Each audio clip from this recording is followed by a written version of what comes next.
Well, the St. Joseph County Park staff is working hard to keep you busy this winter season, and with the amount of snowfall that we've had, they have a great idea: snowshoeing for seniors. And Christine Carson joins us live this morning from Ferretti-Bago Creek County Park in Osceola.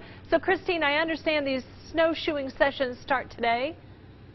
They do. They start today, and the first session, and this is the first time they've done this, so first session starts today. Take a look. I have some of the snowshoes on. We're going to get to those tips in a second, but Jamie Hartsky with us this morning. Good morning. Good morning. So talk to us a little bit about snowshoeing for seniors. Well, basically, it's the first time, like you said, that we're going to run this program. We have roughly about 14 individuals signed up for the program. We're going to start off with a 40-minute walk around the park.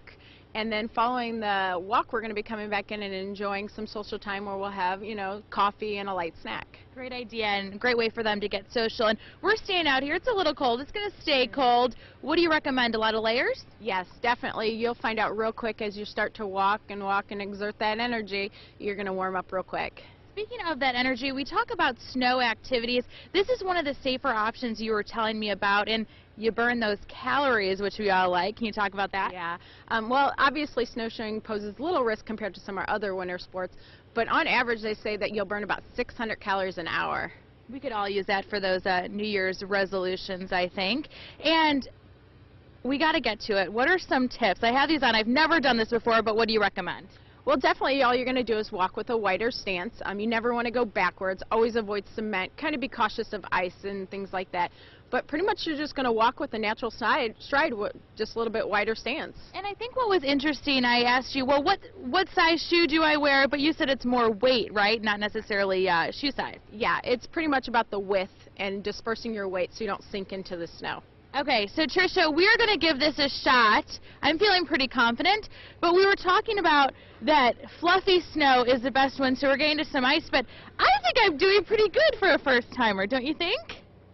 Oh, I do, and you've always been so fashion-forward with your footwear, and you look you look amazing right now, Christine. Do I look like a pro? You do, you do. That wide stance, just going right through that snow, you keep it up, girl.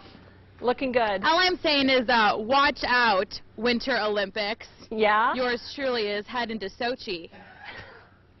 You look so good. Hey, Christine, we were just talking about you know, the fact that you got to layer up when you're out there, and it is so very cold out there, but you've been walking around a little bit in that. Can you see how it would warm you up rather quickly if you were doing this for any considerable amount of time?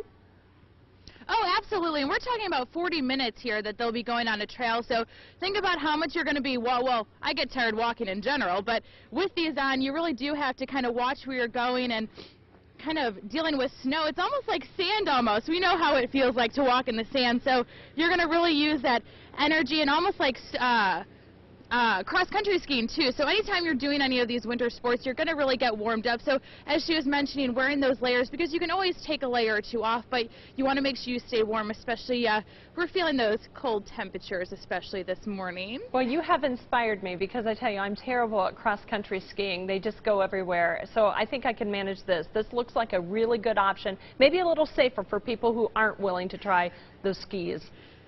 Yes, absolutely, a lot safer. I mean, I can do it. Anybody can do it. I can tell you that. Well, you look great. Thank you so much, Christine. Another option for families around Michiana. Christine Carson reporting live this morning.